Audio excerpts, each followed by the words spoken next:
Hi, I'm Brian E. Denton, author of the book A Year of War and Peace and the poetry collection Inspiration. Welcome to my channel. This video is another in a series of videos I'm doing on Dante's Divine Comedy. The idea for these videos was born from Baylor University's 100 Days of Dante Project.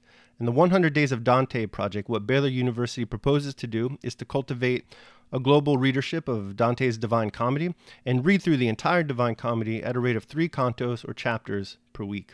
I think this is a great project, and this is my independent contribution to it. We're doing this to celebrate the 700th year anniversary of Dante's Divine Comedy.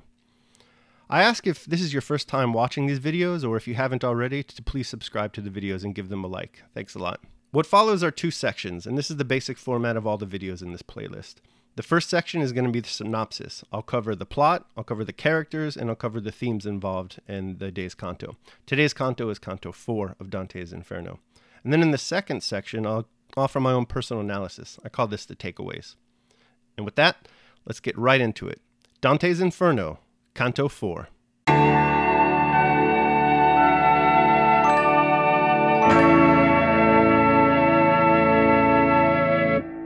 An awesome thunderclap rouses Dante from unconsciousness. He wakes up to near total darkness. Again, I'm sensing a pattern here. One of the first things that Dante notices is that a deep pallor has blanketed Virgil's face. So Dante asks him what's wrong, and how, if obviously he's so upset about descending down into hell, then how can Virgil expect Dante to go? After all, Virgil's presumably been here already. This is all new for Dante. Virgil responds, however, that it's not fear that possesses him. It's pity. Pity for those who are down below. It would indeed be pitiful, not to make the obvious English language pun here, that pity is the appropriate word to use, given that Virgil is leading Dante down into a pit. In fact, that's going to be very important to keep in mind as we move forward. Dante is following Virgil down into a pit. And in Canto 4, we're in the first ring of this pit, right? The first ring of hell. Dante's initial impression is that the lamentation in this ring of hell isn't as intense as it was before with the neutral angels and whatnot. There's no great mourning and violent wailing here. The lamentation isn't completely absent, though. There is a constant state of sighing to be heard. It's kind of like a reverberating, muted rippling of the thunderclap that he heard before. This is described by Dante as grief without torment issuing from the vast crowd that he sees here collected in the first ring of hell.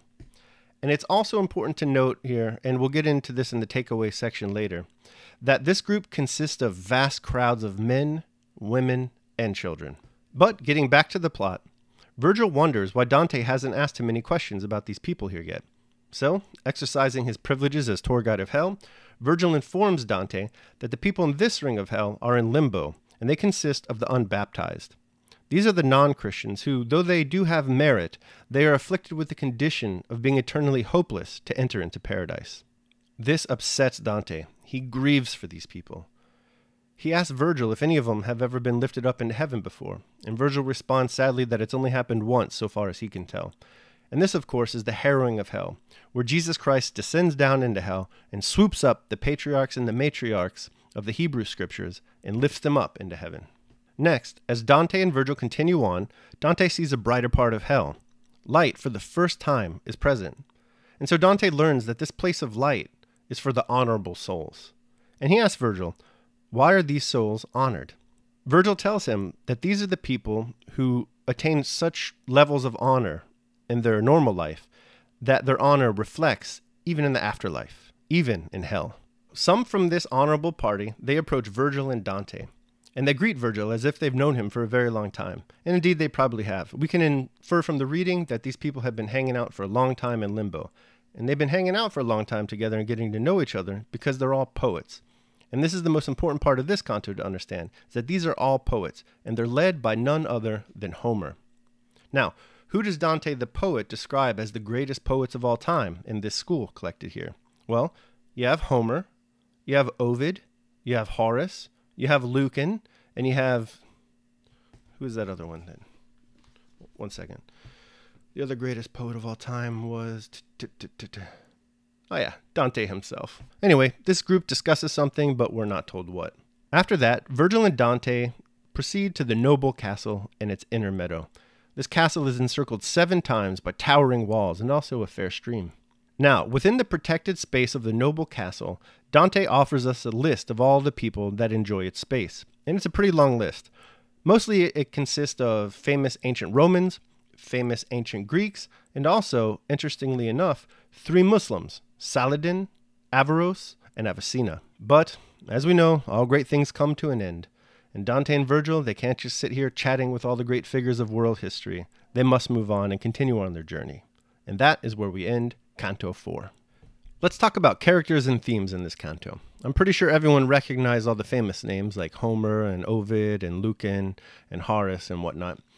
And we also had Jesus Christ. Now, he was unnamed. He was described as the mighty one with the sign of victory in his hand. In addition to that, when Virgil and Dante, when they go to the noble gardens, they're going to meet a whole list of people.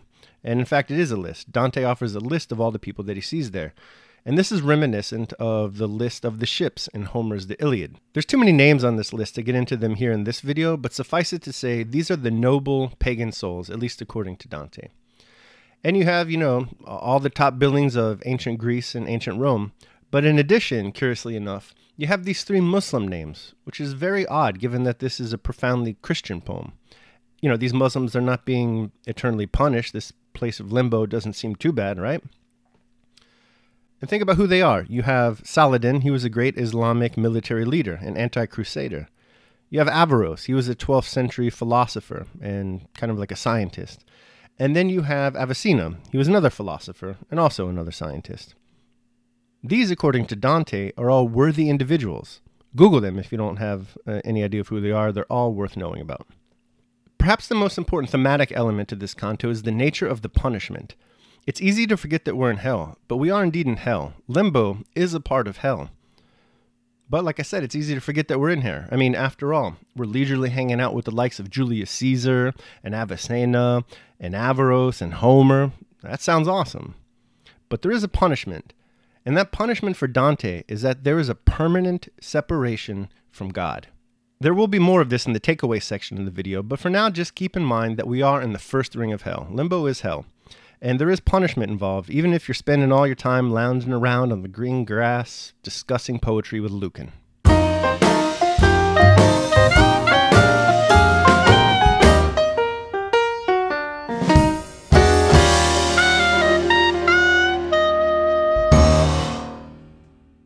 The first takeaway from this canto is, like I said in this synopsis, is that we are finally in hell. And that's very easy to miss in this canto because it's so nice here after all. There's no great lamenting like there was with the neutral angels. There's only like a soft kind of sigh. And furthermore, we're communing with the likes of Plato, Homer, Cicero, Seneca, Diogenes. Who wouldn't like that? Except when Diogenes was masturbating in public, of course. But alas, we are in hell. So let's look at and reflect upon the few things we know about hell in our journey. The first thing that you need to know about Dante's Hell, and this part will include mild spoilers for those of you who haven't read this 700-year-old epic poem yet. The first thing that you need to know about Dante's Hell is that you descend down into it. When you enter Dante's Hell, you're going down into a pit. Pictured here is Antonio Manetti's overview of hell from 1506 on the left and Stradonus's map of hell from 1587 on the right. I'm not pronouncing that artist's name correctly, I know it, so please correct me down in the comments. Thank you. The action of Canto 4 takes place up at the very top. You'll notice a few things about these illustrations. The first is that hell is divided into various rings. Limbo is the first ring, and also the largest. So secondly, note that each ring is smaller than the one that precedes it. Further, each ring is associated with a certain type of sin. We won't get into these types of sins yet, we'll discuss them as they appear in the poem. For now though, just understand that hell is a descending pit of concentric rings, and it's dark. Very dark. The second thing that you'll need to note about Dante's Limbo is that it is entirely idiosyncratic, heterodox, and it's completely novel in terms of its Christian theology.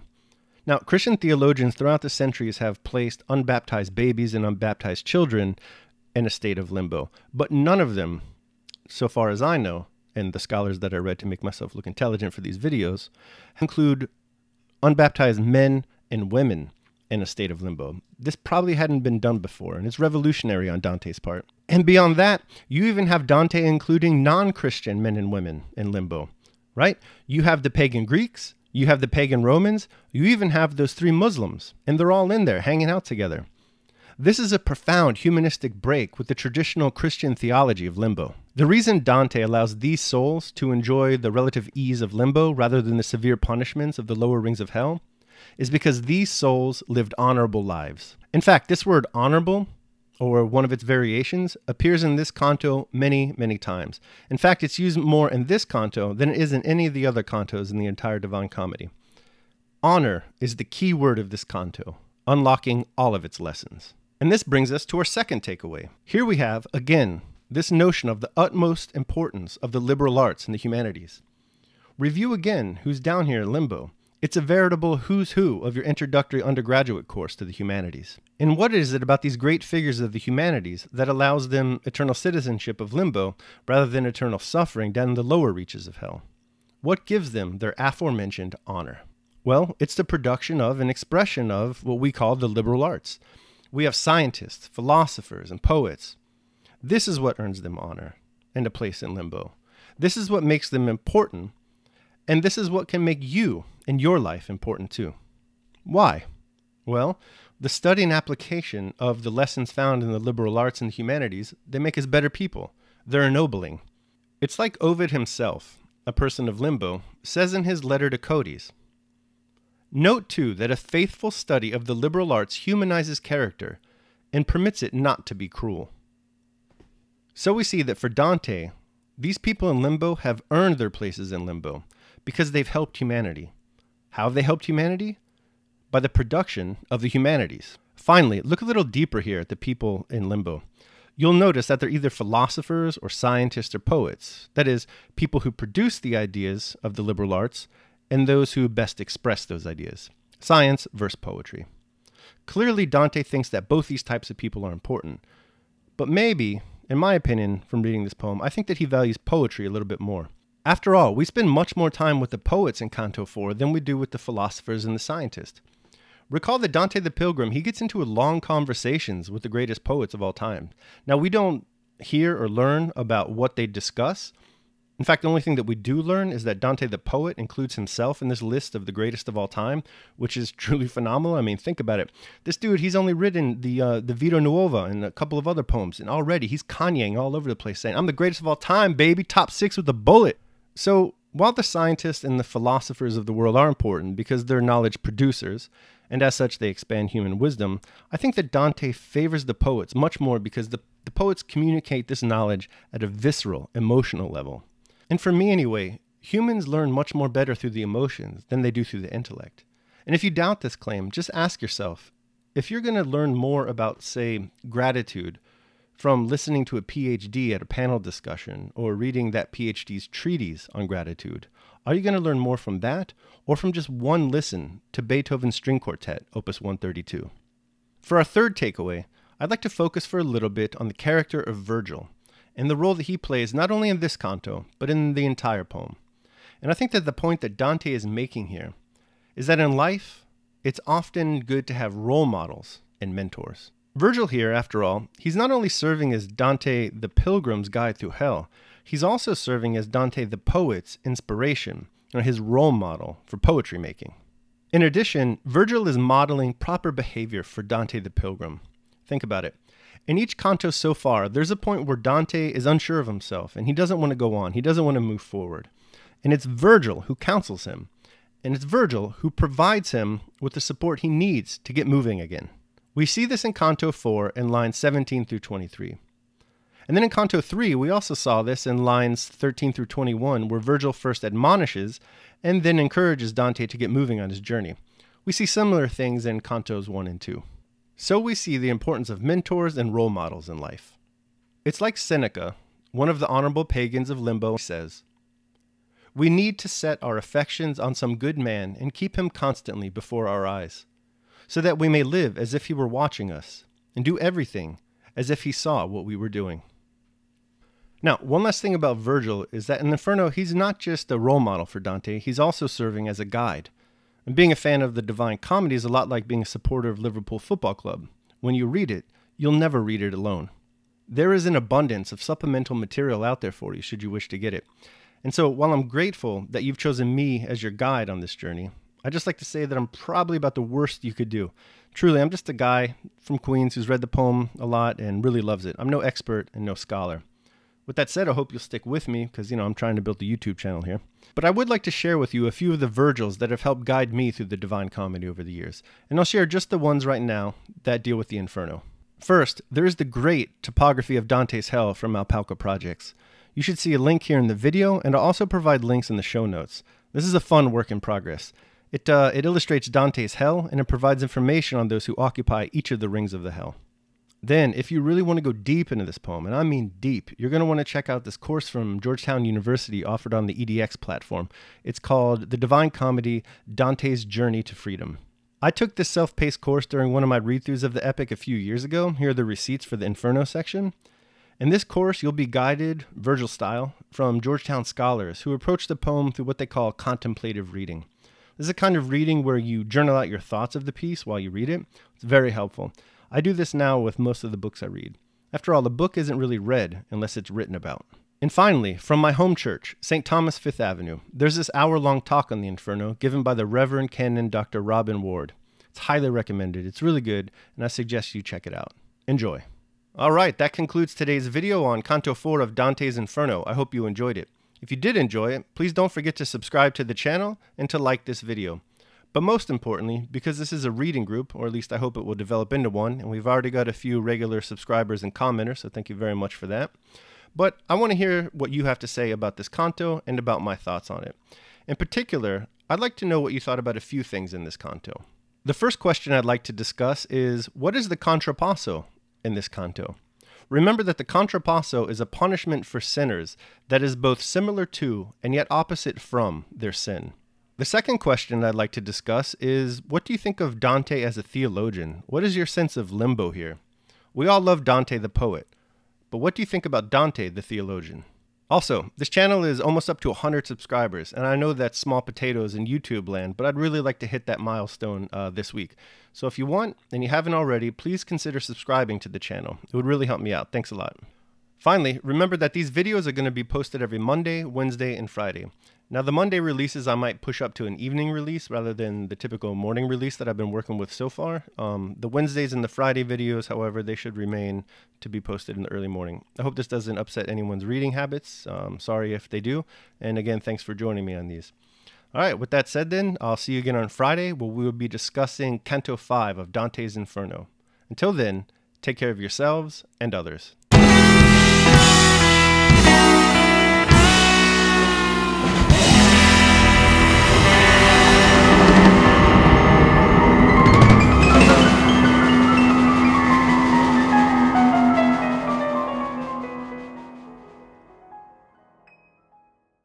I'm the greatest of all time, baby. Top 6 with a bullet.